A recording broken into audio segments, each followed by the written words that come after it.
வணக்கம் தமிழ் சொந்தங்கள் அனைவரும் வணக்கம். இந்த வீடியோ என்ன பார்க்க போகிறோன்னா, டெமோக்ராட்டிக் நான் டெமோக்ராட்டிக் அரசியலமைப்புக்கும் உள்ள வித்தியாசத்தை நான் பார்க்க போகிறோம். ரெண்டுத்தையும் விளக்கங்கள் பார்க்க போகிறோம். இந்த வீடியோ தான் நீங்கள் ஃபஸ்ட்டு பார்க்குறீங்கன்னா இதுக்கு முன்னாடி ஒரு வீடியோ போட்டிருக்கேன். அந்த வீடியோ பார்த்துட்டு இந்த வீடியோ பாருங்கள். அதோடைய கண்டினியூஷன் இது. அதுக்கான லிங்க் வந்து இந்த வீடியோ கணக்கு டிஸ்கிரிப்ஷன் கொடுத்துருக்கேன்.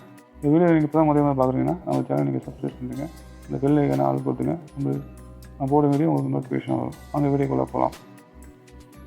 டெமோக்ராட்டிக் நான் டெமோக்ராட்டிக் கவர்மெண்ட்.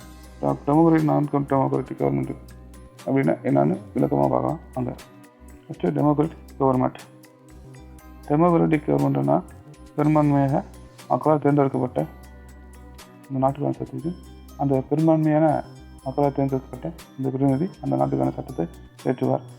அந்த நாட்டுக்கான பொருளாதாரத்தையும் நல்வாழ்வையும் சுற்றுச்சூழல் சவால்களையும் எதிர்கொள்ளும் அந்த மக்களால் தேர்ந்தெடுக்கப்பட்ட பிரதிநிதி தான் செய்வார்.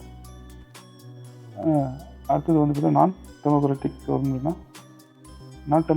அங்கே மக்கள்லாம் ஓட்டுறோம் எலெக்ஷனாக எதுவும் நடக்காது.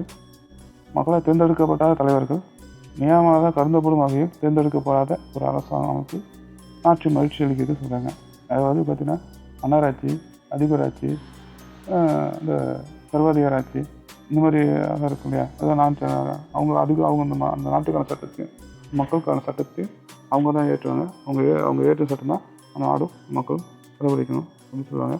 இந்த நான் டெமோக்ராட்டிக் கவர்மெண்ட்டை பார்த்திங்கன்னா நிறையா விமர்சனங்கள் வந்து சந்திக்கும். ரொம்ப இதை வந்து அடுத்த வீடியோவில் நம்ம ஒன்று விரிவாக பார்க்கலாம். அடுத்தது வந்து அதர் டைப்னு ஒன்று பார்ப்போம். இது ஒரு அரசாங்கத்தை கம்யூனிஸ்ட் கட்சியாக ஒரு கட்சி தனியார் சொத்து முதலாளித்துவத்தை நிராகரித்த பொருளாதார நடவடிக்கைகள் வெளிச்ச ஊடக அரசின் கட்டுப்பாடு மத சுதந்திரம் மீதான கட்டுப்பாடுகள் எதிர்ப்பு கருத்து வேறுபாடு அடக்குதல் ஆகியவற்றை வகைப்படுத்தப்பட்டன அப்படின்னு சொல்கிறேன். அப்படின்னா ஒரு கம்யூனிஸ்ட் கட்சி தான் அந்த நாட்டு அரசாங்க அமைப்பும். அந்த நாட்டில் அந்த கம்யூனிஸ்ட் கட்சி மட்டும்தான் இருக்கும். அவங்க வந்து அந்த அரசாங்க தனியார் சொத்து கொடுக்கறது, முதலாளித்துவம் கொடுக்கறது, பொருளாதார நடவடிக்கை, அதாவது ஊடகங்கள் வந்து கட்டுப்படுத்துறது, இந்த மத கட்டுப்பாடு அதெல்லாம் இருக்காது.